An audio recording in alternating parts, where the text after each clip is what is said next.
반갑습니다. 경자입니다. 미래에셋 자산운용에서 흥미로운 ETF 세 종류를 출시를 했는데요. 내일 상장합니다. 그래서 오늘은 이 세 종목에 대해서 간단하게 프리뷰 해보겠습니다. 자, 첫 번째 종목 타이거 미국 배당 다우존스인데요. 배당 성장주 대표 종목인 SCHD와 같은 지수를 추종합니다. 한국에서도 투자하는 분들이 많아지다 보니까 타이거도 결국 이렇게 출시하는 것 같습니다. 이 영상 보시는 분들 중에서 미국 SCHD 모르는 분들 없으시죠? 출시 후에 약 10년 동안 주가가 3배 정도 상승했고요. 매년 분배금도 조금씩 늘어나면서 현재 기준으로 분배율은 3.6% 정도의 분배금을 지급하는 미국 ETF입니다. 그러다 보니까 적당한 분배금과 함께 꾸준한 주가 상승을 원하는 분들이 선호하시는 종목인데요. 저 개인적으로는 SCHD가 배당 성장의 표본이라고 생각하고 있습니다. SCHD는 총 100개 종목에 투자를 하는데요. 화면 보시는 종목들이 상위 10개 종목입니다. 순서대로 보면 1위는 펩시, 2위는 코카콜라, 3위는 머크인데요. 각 분야에서 확고하게 자리를 잡은 종목들이 대부분입니다.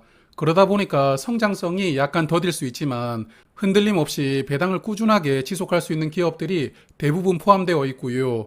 그리고 상위 10개 종목의 투자 비중이 약 40% 정도 되거든요. 그래서 투자하는 종목은 총 100개이지만 상위 10개 종목의 주가 등락에 영향을 많이 받는 ETF라고 볼 수가 있습니다. 현재 국내에서는 SCHD와 비슷한 종목이 두 종목 상장되어 있는데요. 소울 미국 배당 다우존스와 에이스 미국 고배당 S&P입니다. 둘의 성격이 비슷한데 에이스는 분기 배당이고 소울은 월 배당을 하고 있거든요. 그래서 소울을 투자하는 분들이 더 많은데 이번에 타이거도 월 배당을 합니다. 그래서 이 종목이 출시를 하면 소울과 본격적으로 경쟁 구도를 가지지 않을까 싶습니다. 참고로 월 배당을 하고 있는 소울 미국 배당 다우존스는 작년 가을에 출시를 했고요. 12월부터 월 배당을 해오고 있는데 분배금이 매월 편차는 조금 있습니다. 지금까지 총 6개월 동안 분배금을 평균해 보면 28원이고요. 이걸 12개월로 환산해 보면 332원으로 예상됩니다. 이번에 출시하는 타이거 미국 배당 다우존스도 분배금은 비슷하지 않을까 생각을 하고요. 다만 소울 미국 배당 다우존스는 환율 영향으로 출시 이후에 주가가 약 900원 정도 하락했는데요. 그래서 지난 금요일 주가 기준으로 연간 분배율은 3.6%로 예상됩니다. 타이거는 10,000원으로 출시할 테니까 분배율은 소울 미국 배당 다우존스가 약간 더 높을 것 같습니다. 그리고 타이거 이번 상품은 보수가 0.03%입니다. 소울이 0.05%이니까 소울보다 0.02% 적게 세팅을 하고 출시를 했습니다. 최근에 소울 미국 배당 다우존스 수수료 때문에 조금 이슈가 있었는데요. 그래서 저도 홈페이지 들어가 보니까 이번 이슈에 대해서 해명을 해두었더라고요. 일단 소울도 6월 22일부터는 기본 보수를 0.03%로 변경한다고 합니다. 아무래도 타이거 상품 의식을 많이 한다고 볼 수가 있고요. 그리고 금융투자협회에서 조회를 해본 총 보수는 0.19%였습니다. 그래서 타이거도 소울이랑 보수가 비슷할 것 같은데 상장하면 체크를 해봐야겠습니다. 소울 미국 배당 다우존스는 현재 자산 총액이 약 2,100억 원 정도 됩니다. 출시하고 1년이 되지 않았지만 괜찮다는 입소문이 크게 나면서 정말 많은 분들이 투자를 하고 계시는데요. 이번에 타이거도 매력적인 조건으로 등장하니까 앞으로는 두 종목이 치열하게 경쟁할 것 같습니다. 벌써 경쟁의 영향으로 소울이 기본 보수를 약간 내렸죠. 이런 경쟁이 상품 조건을 조금 더 좋은 방향으로 개선해 주었으면 좋겠습니다.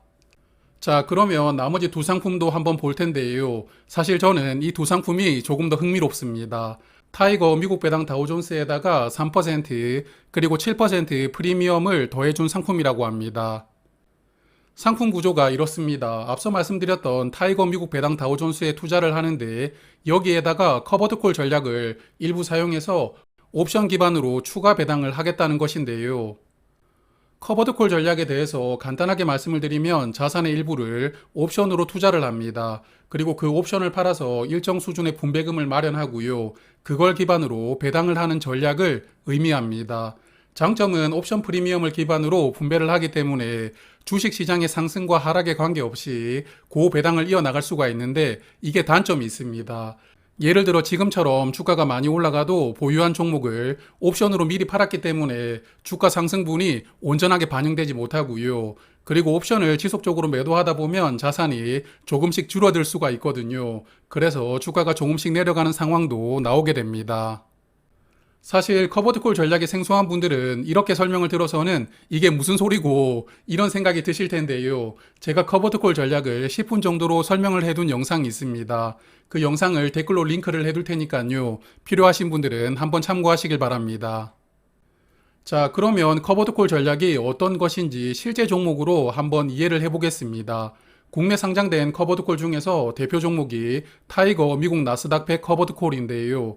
이 종목은 미국 나스닥 100 지수를 추종하면서 매달 주가의 1%를 분배하고 있습니다.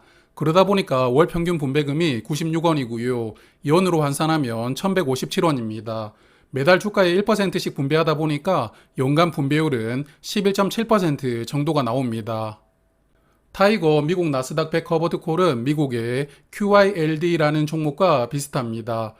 정식 명칭은 글로벌 X 슈퍼 디비던드인데 여기 노란색 그래프이고요. 그리고 나스닥 지수를 추종하는 ETF는 QQQ라는 대표 종목이 있죠. 자, QQQ는 파란색 그래프입니다. 화면은 최근 1년간 두 종목을 비교한 것인데 최근에 나스닥 지수가 크게 올라가고 있습니다. 그래서 QQQ도 벌써 수익률이 40%에 육박하는데요.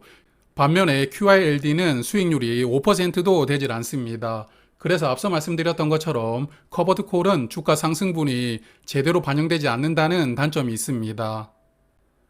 그리고 이걸 5년 그래프로 바꾸어 보면 노란색의 QYLD는 주가가 조금씩 하락하고 있다는 것을 보실 수가 있습니다. 옵션을 지속적으로 매도를 하다 보니까 주가가 하향된 것을 이렇게 그래프로 보시면 체감하실 수가 있는데요.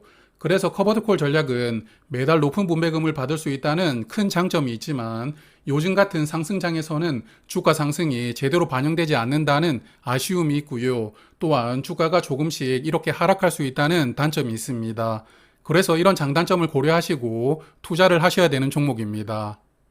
자, 그래서 아무래도 배당 성장주는 주가가 꾸준하게 올라가는 것이 매력 포인트인데 커버드콜 전략을 사용하면 그 매력이 사라지는 것이잖아요. 그래서 타이거는 커버드콜을 적용하기는 하는데 이걸 약간 축소해서 적용하겠다고 합니다. 3% 프리미엄은 옵션 매도 비중을 15%만 가져가고요. 7% 프리미엄은 40% 정도만 가져가겠다고 합니다. 현재 미국 배당 다우존스는 연간 분배율이 3.6% 정도 됩니다. 여기에 커버드콜을 일부 사용해서 3% 프리미엄은 연간 분배율을 6%대로 만들고요. 7% 프리미엄은 연간 분배율을 10%대로 만들어 보겠다는 게 타이거의 상품 구조인데요. 그래서 아직까지 상품이 출시되지는 않았지만 3% 프리미엄은 약간 이게 중간 포지션이다 보니까 상품 자체가 어정쩡한 느낌이 듭니다. 이게 성장도 아니고 인컴도 아닌 중간 정도 포지션이다 보니까 투자하는 분들이 이거 좀 애매한데 이런 생각을 하실 것 같고요. 결국은 확실한 인컴 수익을 원하는 분들은 7% 프리미엄을 선택하실 것 같은데 과연 타이거 설명대로 커버드콜 전략을 일부만 사용하면서 연간 분배율이 10% 정도가 나올 수 있는지를 주목해 봐야 될 것 같습니다. 그리고 어쨌든 커버드콜이 적용되니까 주가가 조금씩 하락할 가능성이 있는데요. 어느 정도 방어를 하는지도 체크를 해봐야 되겠죠. 그래서 개인적으로 이 두 상품은 바로 투자를 하는 것보다는 출시하고 몇 달 정도 좀 지켜보면서 상품 설명대로 성과가 나오는지를 체크하고 투자를 판단하시는 게 좋을 것 같습니다. 그리고 최근 한 달 사이에 환율이 하락해서 이제 1200원대 후반까지 내려왔는데요. 오늘 말씀드린 세 종목 모두 환노출입니다. 해외 ETF를 추종하는 종목들은 추종하는 지수보다 환율이 주가에 영향을 더 많이 주는 경우도 있습니다. 그래서 투자할 때는 환율을 고려하실 필요가 있는데요. 저는 현재 솔 미국 배당 다우존스를 환해치로 투자를 하고 있는데 환율 1250원을 기준으로 그 아래로 내려온다면 그때부터는 환노출로 투자를 해보려고 생각하고 있습니다. 자, 그러면 이 세 종목도 이제 월배당 ETF에 포함을 시켜서 매달 정리를 해보도록 하고요. 월배당 ETF 이제 28종목이 된 것 같은데 종목 숫자가 점점 많아지고 있습니다. 자, 그러면 저는 다음에 또 뵙도록 하고요. 오늘도 고맙습니다.